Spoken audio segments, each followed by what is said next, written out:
call me option for audio instead, just to be able to see us on your computer, but be able to hear us on your phone that way instead. We do have the Q&A feature available, so if you have questions that come up throughout the presentation, we know that this process is new for so many of us and we're all still learning together. So if you do have questions, feel free to put them in the Q&A box in the bottom right-hand corner of your screen. It's the little box that has a question mark by it. So we do have some colleagues on the line who will be able to answer those questions as we go throughout the presentation. So feel free to put them in during live time. If you would like to see our upcoming webinars, we do have them on our isac.org/PD webinars page. And then we are going to be offering continuing education or CE credits and professional development hours for today's webinar. So without further ado, we'll go ahead and jump in. If this is your first time attending a webinar with us, just to give you an idea of who ISAC is, what we do, our mission statement is providing Illinois students with information and assistance to help make education beyond high school accessible and affordable. So we are the state's college access and financial aid agency. We do have scholarships, grant programs across the state for students in the state of Illinois, but we also do other things. So we are the training team. We have professional development offerings that are throughout the state on all things relating to the college going process. So we do things on financial aid, especially with this new FSA process coming out. Other resources for underrepresented students, but we also talk about loan repayment and forgiveness programs. So kind of a little bit of everything, anything in that college going process. Here is our agenda for the day. The first thing that we'll be talking about is understanding the FSA ID. So especially if you are a newer counselor or someone who is newer to the college going process, learning about this, just understanding what exactly the FSA ID is, what it's used for, why we need to have them. Then we'll talk about changes to the process. So especially with the FAFSA Simplification Act, what has changed with this. And then we'll get into some resources for you all as you navigate this process with your students. So let's talk about how we understand the FSA ID, what it is, why we use it. So essentially the FSA ID, again, the Federal Student Aid Identification, this is your username and password. So for a student who is trying to log into the form on studentaid.gov, they will use their FSA ID to log into studentaid.gov. They can use it to complete things like the FAFSA, so the free application for federal student aid, but it's also going to help them be able to access anything that's on that studentaid.gov site. So if they have loans, they've been in school for a while, or maybe they are somebody who had just re-entered repayment after the payment pause, they could also access their information about those loans on their dashboard, about any grants that they might have received, and then how to enter loan repayment. There's tons of stuff that's on the studentaid.gov site that a student would still need their FSA ID for. It's not just to complete the FAFSA. It is going to be used to complete the FAFSA, but there's so much more to it. The FSA ID, so yes, it's your login, but it's also going to serve as your electronic signature. So for a student to sign the FAFSA, they will use their FSA ID. That's how they'll log in, and then it will have that automatically signed for them. And then for a parent, that is the same case as well. It serves as their electronic signature if they are required to provide information for that student on the FAFSA. Now, with the FAFSA and the FSA ID changes, there has also been a change with the multi-factor authentication, or MFA. So this was a process that was released in July of 2022. It was added for anyone who was making their FSA ID for the very first time. They hadn't created one before, and they needed to make one. This was a process that got added. This is essentially two-step verification, right? Authentication. And it allowed users to choose between a few options. So they could get a text, which we've seen before. They could get an email code, or they have the Use an Authenticator app, which is the recommended choice by FSA to be able to get into the account. So the nice thing, if you've been working with students for a while with this, is that if a student verifies with the Authenticator app, this is hopefully going to cut down on some of those issues that we've encountered out in the field before about students who are not getting a code sent to their phone because they don't have service, or maybe they don't have access to their email on their phone and they can't get the email code, they can't log into their email on, say, their Chromebook, all kinds of things like that. The Authenticator app is designed to eliminate those issues in the sense that it doesn't require any kind of data to be able to access and get that code. So hopefully it will cut down on those issues in terms of students being able to get into their actual accounts. So that process, again, it was added for those who were creating those FSA IDs for the very first time. If an individual already had one, I've had one for probably since 2013. And so that was something where when I went in a few years ago to look at this process, it was requiring me now to enable multi-factor authentication, and I had to set up an Authenticator app. So this is a process that's going to be in place for every single person, whether they have created one already or whether they are creating one for the very first time. They have to set up this Authenticator. Backup codes are also something that got introduced with the Authenticator and the multi-factor authentication. So this was essentially a backup option, last resort, for a student to be able to get into their account. We know that students sometimes have issues.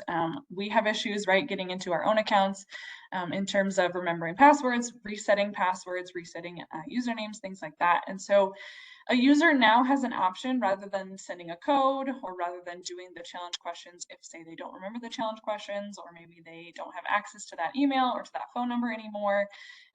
This is an option to get in. So the backup code is a one-time use thing, and it's important to know that, just because if a student uses this to get into their account, they're going to have to get a new one generated and to write that new one down. So the student can use this as their, again, backup way to get into the account. They'll enter in the backup code.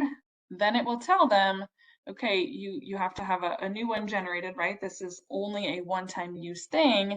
And so then when they see their new backup code, it tells them that they need to store it somewhere safe so that they have access to it. We're encouraging students to take a picture of their backup code, have it somewhere safe so that they are able to access their account should they get locked out.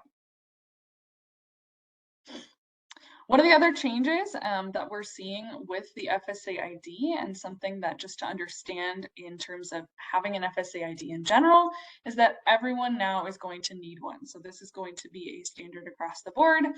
Anyone who is going to be a contributor on the FAFSA form, so for the 24-25 FAFSA form, there are contributors. That is somebody who is providing their information on the form.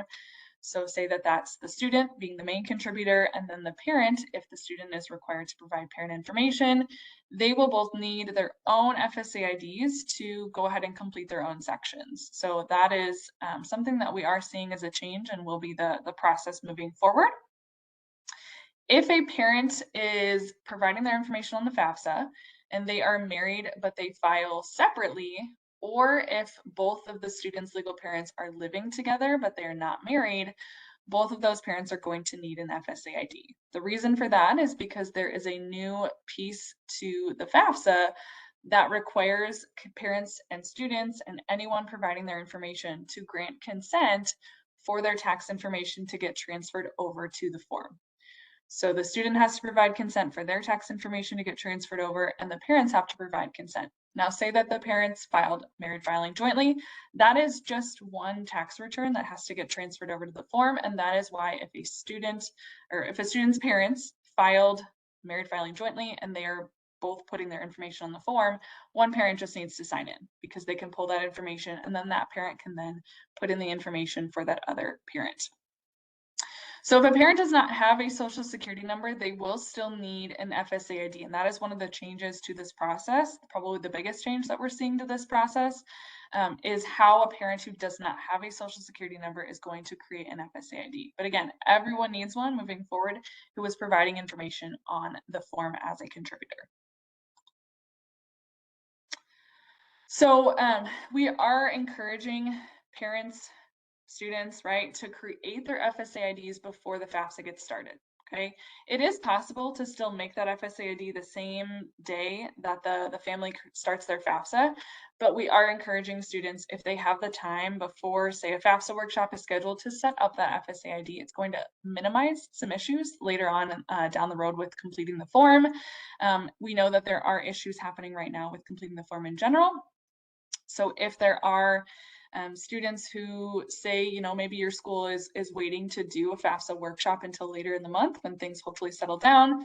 That is something where students can still make those FSA IDs now, and we are encouraging it just so that it will minimize those issues later on. So if a parent does not have a social security number, they are going to still be able to create their account and use it on the same day without those issues, because that process for verifying the information is going to be an instant verification process, whereas normally with an FSA ID, it has to go talk to the Social Security Administration, it has to do that match, and that takes a while. So that process is going to be immediate. They can then use that FSA ID without some of the issues that we'll see for parents and students who create their FSA ID the same day that they use it. So if a student and parent, if they're creating their FSA ID, it's not a case where they don't have a social security number. If they create it and use it the same day, some of the things that they'll encounter is that they won't see their SAI. So that won't get calculated. Their student aid index is the number that will pop up indicating the family's resources and to calculate that financial need. And so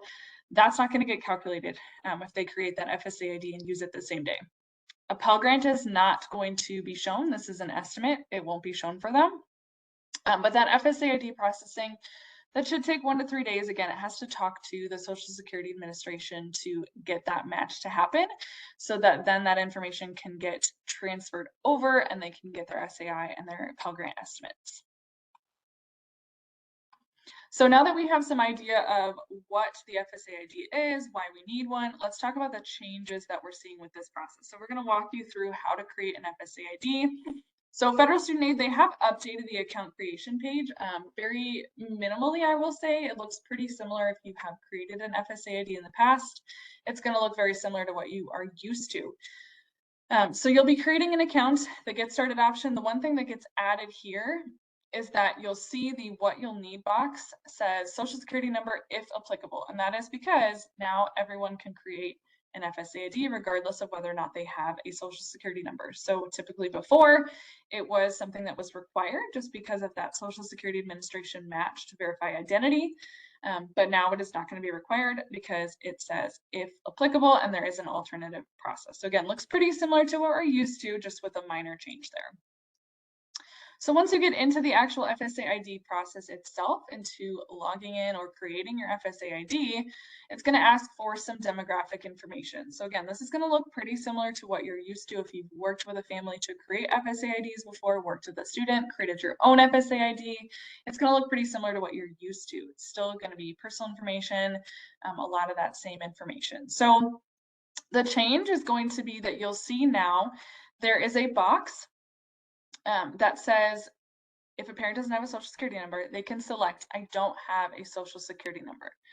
So what that will do is then the social security number box will get grayed out and the parents will not have to input that, and they'll have a different way of verifying their identity. So this is not a box to select if you aren't sure what your social security number is and you don't really want to put it right now to say I don't have one. That is not the case. It's just if you truly do not have one. So this would be, again, a parent or say a spouse coming in doesn't have a social security number, but they have to provide their information, so they need an FSA ID.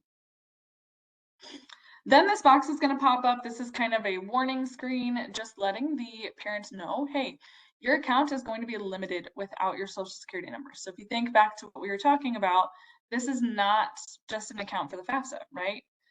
The purpose of what we're doing today is for the FAFSA, but creating an FSA ID can also grant a student or parent access to, again, their loans, information about loan forgiveness, loan repayment programs, look at all of their dashboard, their grants, all of that kind of thing. And so this is not just for the FAFSA. And so it's letting them know, hey, this is specifically going to be an FSA ID that you can use to, contribute your information on your student's FAFSA form. It is not so that you have access to all that other information that somebody else who's creating a studentaid.gov account would have with their social security number. So it's letting them know, again, so that they don't just continue without their social security number because they don't want to put it in, that it's truly just for those who do not have one.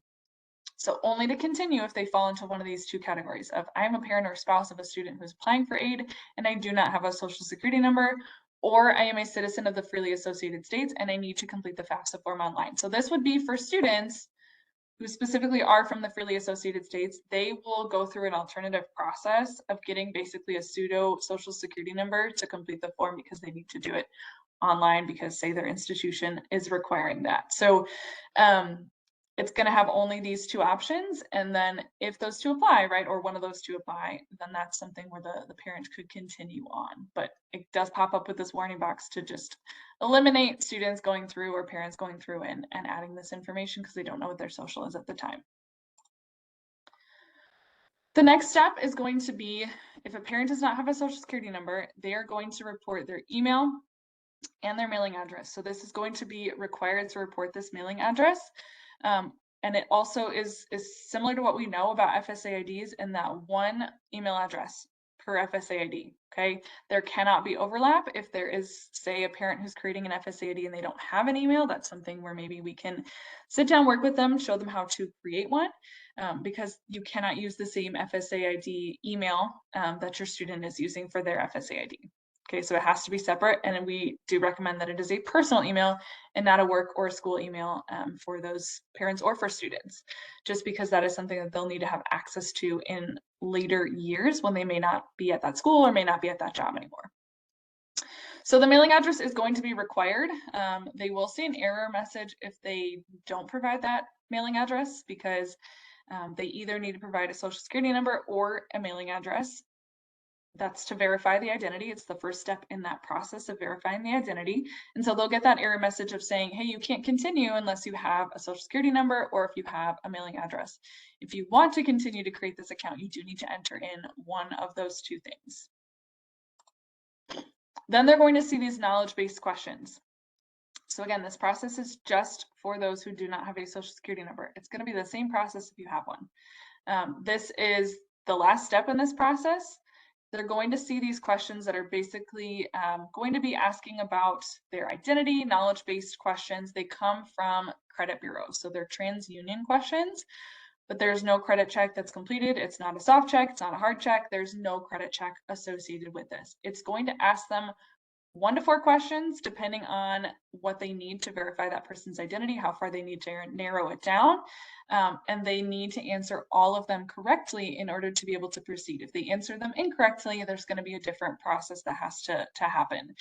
So it's going to ask questions like, hey, what is the, what's the following street name of your most recent previous address? Which of these phone numbers have you ever used previously? Which of the following is a current or previous employer? And so it's going to help narrow down this person's identity to find out if this is, the check can happen. And so that's why they'll see 1 to 4. It doesn't indicate that they'll see 1, or this person will see 3. It doesn't indicate anything. It's just that they need more to narrow down for that person who saw 3. And so they do have to answer yes to all of them. They cannot skip them. If it's not applicable, right, say that they say, well, I have never lived at Florida Avenue or Sesame Street or Langston Parkway. There is an option to say none of the above, and that's just part of that narrowing down process. For successful creation and an account that is verified, this is what they will see. It's instant, again, because it's not going to the Social Security Administration to do this match. It is matching based on those credit bureau questions that they saw. And so it'll say, hey, your identity has been verified. You can go ahead and log in, start filling out your section of the FAFSA form. It does give them their backup code, just like it did for those who do have a Social Security number when they're making their own FSA ID, to write it down somewhere safe so that they need to get into their account if they can't get in any other way.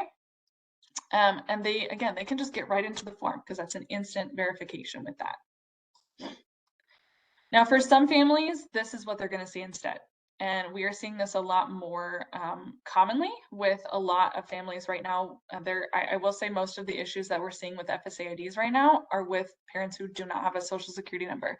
And there are a number of issues, and FSA does not at this point have a workaround for some of those issues. They are working on that. But this is what families will see if they created the account successfully. There was no issue with that, but they weren't able to verify it with those credit bureau questions. So that would be, say, if somebody answers one of those questions incorrectly, maybe they just misclicked, right?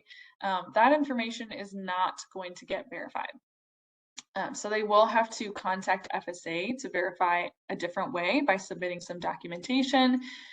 They will get an email from FSA letting them know, hey, this was an issue. You do need to contact FSA. It will also tell them on this screen, right, to contact FSA just so that they can confirm that identity. The call times and the wait times for this are very long because of those issues that we are currently experiencing and that FSA has indicated are current issues with no workaround at this point. And so those call times can be a little bit long, just something to be aware of, especially when you are working with families who are trying to create their account without a social security number. So this alternative process, again, this is just for parents who do not have a social security number. They're trying to create their FSA ID and could not answer those questions correctly. If a parent doesn't have a social security number and they answered those TransUnion questions and it said, hey, your account's been verified, this does not apply. This is only if they didn't answer those questions correctly. And it indicated that they needed to contact the Federal Student Aid Information Center, 1-800-4FED-AID. Again, call times are very long at this point, but they will have a customer service representative that looks up their account, has their case number. It will help them initiate that identity verification process in a different way. What they'll have to do is submit some required documentation, and then they will get their FSA ID verified in just a few days. So they say 1 to 3 days at this point. You know, with how often there are people who are having to go through this process and with the call volume, there's no guarantee that it will be 1 to 3 days, but that is what FSA has indicated is how long it should take to get that documentation verified. Now, if they have to go through that process and submit those required documents, this is what that's going to look like. So the first thing is they will get an attestation form that is going to be sent to them via email. It will be in the email that FSA sends saying, hey, you need to contact FSA to verify a different way. So they'll get that attestation form via a link, and that's going to be available on studentaid.gov. So they will go there, they will sign the attestation form indicating that they are who they say they are, and that they're verifying a different way. So then there's going to be two potential things that the parent will need to do. So the first thing is they'll have to provide proof of identity. So if they have one of these 3 things, that's it. The attestation form and one of these 3 things. So driver's license, state or city ID card, and then their passport. If they have one of those 3 things, they're good to go. Doesn't have to be all 3, just one of them. So this is kind of like if you think about it, the DMV, right? These are some of the more clear pieces of identification that are just widely accepted as good to go. If that is not possible, if a parent does not have one of those things, that's okay. They can verify a different way. The way that they'll do that is with a utility bill and one of the following forms of ID. Now, the utility bill does need to be in the parent who is creating their FSA ID in their name and with the mailing address that they provided. So it can't be an old mailing address. It can't be in a different person's name. That utility bill does need to be in that person's name. So that is something to consider if you've got, say, a family who they filed married filing jointly. Okay, only one of them needs an FSA ID. If they both don't have social security numbers, consider maybe having the one who has the utility bills in their name complete their FSA ID in case we get to this step. There's no guarantee that they will, but in case we get to that step, just know that that is something that is going to have to match. And so if that's going to be an issue, if only one person has those utility bills in their name and there's no way to get those other documents, then have that be the person that creates the FSA ID. So just things to be thinking about as you look forward. Now, with the other piece, it's going to have to be either a municipal card, a community ID, or a consular ID card to be able to verify that. So that's the utility bill and then one of those forms of ID. This is what the attestation form is going to look like. So this is to validate the identity. So they'll get a description of what this is, about who should be completing this attestation form, who should be creating their FSA ID without a social security number, and then it will just give them instructions on how to complete the form and submit it. Again, this is going to come in a link. It's going to be on studentaid.gov. Okay, at this point, we're going to get into some resources, some general things that ISAC has for you, but also some specifics that are relating to FAFSA simplification and FSA IDs. I know we've had a few questions come into the chat. If you have more, or not the chat, the Q&A. If you have more, please put them there. I do have colleagues on who can answer those questions for you as we go. So the first one is going to be our FAFSA communication toolkit. This is something brand new that ISAC has created for you all. It is under the counselors section on our webpage. And so this is a resource guide. If you are planning a workshop, if you are planning an event, a financial aid event, this is a resource guide for you to use in order to get the word out. So to communicate to stakeholders, to communicate to families, to communicate to students, right, about these best practices when it comes to completing the FAFSA, and also about your workshop. So this is just a sample student flyer about a workshop date, so you can get the word out to your students. But the guide is also going to have email templates that you could send to families. It's in English and Spanish, emails that you could send to volunteers, a robocall script in English and Spanish, flyers, again, for those workshops. Say this, you have a workshop coming up, this is an example there, as well as social media posts in, again, both English and Spanish, just to get that word out to your families. We also want to bring up just that NCAN has a great toolkit. Specifically, they have a lot of resources on FSA IDs that you can see here. So NCAN is a National College Attainment Network. They have a ton of resources relating to FAFSA simplification, but again, quite a few that relate to FSA IDs that other states have been using, but also just if you have frequently asked questions, they have a lot of things available there as well. We have year-round help through our ISAC course. So if you're not sure who your core member is, we encourage you to look them up on our website to find your core members, see if there's somebody near you that can come out and do a presentation, do a workshop. These are near peer mentors who are recent college grads who have just gone through this process themselves. They are well trained in the new FAFSA process, and so they can help you with any of that, but anything in that college going process. They can come to a workshop, they can work with your families one-on-one, but they are also available during school hours as well as outside of school hours. Our team does professional development for you all, and so if you are somebody who wants to get more information about the FAFSA, about working with special student populations, we have webinars that we also do. We have financial aid certification that we do as well. We have webinars that we put out, but also you can request a specific training that we would come do for you as well. That is on our professional development request form on our website. If you haven't signed up for ISAC's e-messaging, we also encourage you to sign up for that. This is where we release things like when we're going to do our in-person trainings, when we're going to do webinars, when we have, the MAP suspense date. That gets all released through ISAC's e-messaging. Events that we are putting on, symposiums, right, conferences, that all comes through ISAC's e-messaging. So if you want to stay in the loop, you can sign up through your own different group that you would fall into. So counselors or financial aid administrators, just to stay in the loop with everything that we are putting out for you. Now, the financial aid application completion initiative is also something that is important to be paying attention to at this point. If you are not familiar with Gap Access, this is a place where you can track not only your FAFSA completion for your students, but you can also see other gift assistance programs for ISAC. But this is a great tool when you're working with your students for FAFSA completion. You can track the alternative application completion. You can track your opt-out waiver completion as well.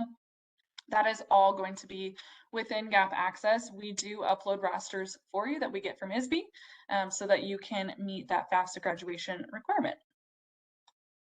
A few more things. We have our First Generation Scholars Network. If you have students who are first generation who would benefit from peer mentors and from a network of people who are also first generation or have been first generation, there are check-in events across the state. These are free services, so please encourage them to sign up via our student portal to join our First Generation Scholars Network.